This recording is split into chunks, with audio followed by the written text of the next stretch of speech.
Why does Gen Z, the first fully digital native generation, face such overwhelming rates of anxiety and stress? What's fueling this modern mental health crisis? And more importantly, how can we fix it? Today, we'll dive into Jonathan Haidt's groundbreaking analysis in the anxious generation. By the end of this video, you'll uncover the root causes of this epidemic and discover practical solutions to foster resilience and create healthier, more connected communities. Jonathan Haidt is a social psychologist known for tackling big cultural questions. In The Anxious Generation, he examines the alarming rise of anxiety, depression, and self-harm among young people, especially those born after 1995, commonly known as Gen Z. The statistics are staggering. Rates of anxiety and depression have skyrocketed in the past decade, with teenage girls bearing the brunt of this crisis. But why is this happening, and what can we do about it? Haidt explores the impact of technology, parenting, societal values, and educational systems to uncover the roots of this issue. Let's break it all down. First, let's look at the problem itself.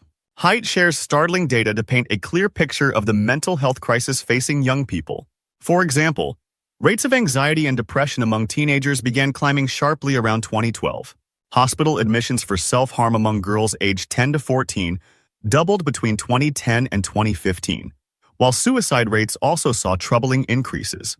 What makes these trends even more alarming is how unevenly they affect different groups. Teenage girls are disproportionately affected, likely due to unique pressures exacerbated by social media. Boys face challenges too, but the patterns differ, and we'll get to that soon.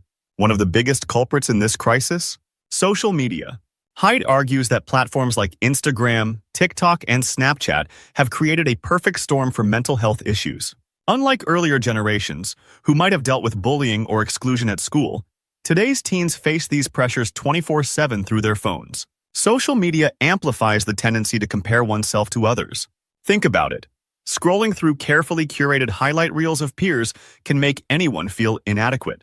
For teenage girls, this often means pressure to look perfect and gain validation through likes and comments. When that validation doesn't come, or worse, when bullying or shaming happens, it can deeply affect their sense of self-worth. For example, Haidt shares the story of a teenage girl who'd spend hours editing selfies before posting them, only to feel crushed when they didn't get enough likes. Multiply that by millions, and you start to see the broader societal impact. Haidt also points to the fear of missing out, or FOMO, as a pervasive issue. Seeing peers at parties or on vacations can create feelings of exclusion and loneliness.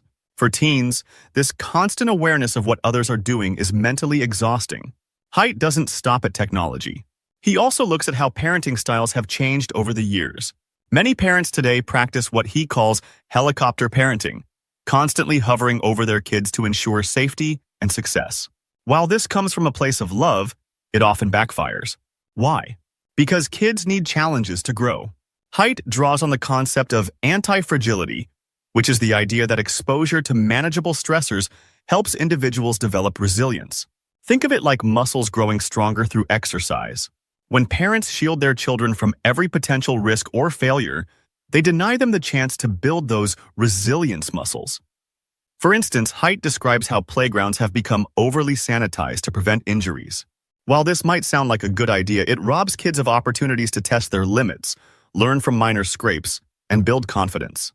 The same goes for managing social conflicts or dealing with setbacks in school.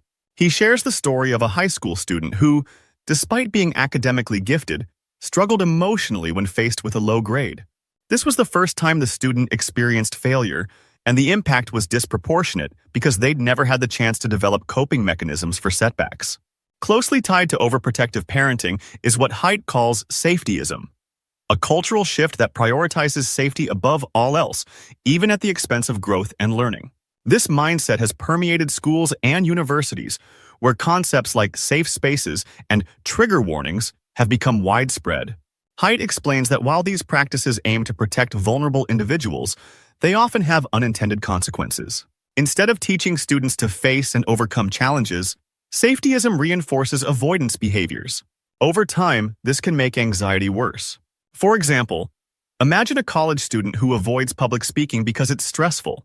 A trigger warning might allow them to opt out of presenting in class, but it also denies them the chance to confront their fear and grow more confident. Haidt's point isn't that we should ignore people's struggles, but that we should help them build the skills to face adversity. He shares data showing how students who avoid challenges in college often struggle more in the workplace, where accommodations for anxiety are less common. Another factor contributing to this crisis is the broader cultural landscape. Haidt points to the rise of identity politics and what he calls victimhood culture, a focus on identifying as a victim of oppression or harm. While it's important to address real injustices, Haidt warns that overemphasizing victimhood can lead to a sense of fragility rather than empowerment. Take social media again as an example. Haidt notes how online platforms amplify outrage and polarization, making young people more likely to see the world as divided into us versus them.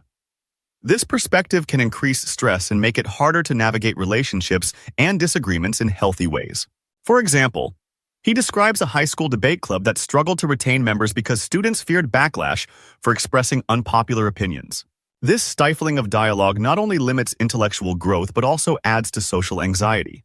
Haidt also critiques educational institutions, which he argues have played a role in the rise of anxiety. Schools often cater to the demands of safetyism, but in doing so, they miss opportunities to teach resilience and critical thinking.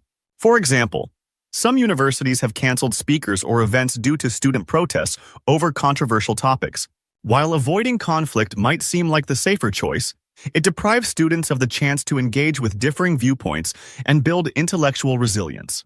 Haidt suggests introducing courses on emotional intelligence and conflict resolution, which can equip students with tools to navigate disagreements constructively. So, what can we do to address these challenges? Haidt offers several practical solutions to help young people build resilience and thrive. Encourage anti-fragility. Give kids opportunities to face manageable risks. For instance, let them climb that slightly too tall tree or navigate minor conflicts with friends without adult intervention. These experiences teach problem-solving and boost confidence. Reform social media. Haidt suggests limiting screen time and delaying social media use until kids are older. Parents can lead by example, creating phone-free zones at home and encouraging face-to-face interactions. Rethink parenting styles. Shift from helicopter parenting to a more balanced approach that provides guidance without micromanaging. For example, instead of solving every problem for your child, coach them through it and let them find their own solutions. Promote open dialogue. In schools and universities, encourage free speech and intellectual diversity. Exposure to different perspectives helps students build critical thinking skills and resilience. Foster community support. Haidt emphasizes the importance of strong communities. Programs like mentorships, peer support groups, and family activities can create a safety net for young people while teaching them to rely on one another. Teach coping skills. Schools and families can introduce practices like mindfulness, stress management techniques, and goal setting to help young people manage anxiety more effectively. Encourage real-world experience. Internships, volunteer work, and other real-world experiences can help young people build confidence and a sense of purpose. Haidt highlights how programs that expose teens to the workforce early often lead to higher levels of self-esteem. The mental health crisis among Gen Z is real and urgent, but it's not insurmountable.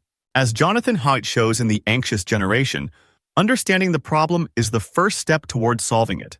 By addressing the impact of social media, overprotection, safetyism, and cultural polarization, we can help young people build resilience and thrive.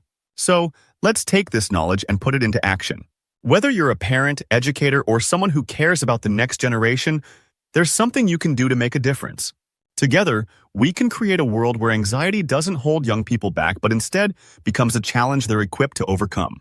Now, watch this video showing on screen now because YouTube believes you'll benefit from it. Thanks for watching. Don't forget to like, subscribe, and share this video if you found it helpful. Let's keep the conversation going in the comments. What are your thoughts on Haidt's ideas, and how can we support young people in our own lives?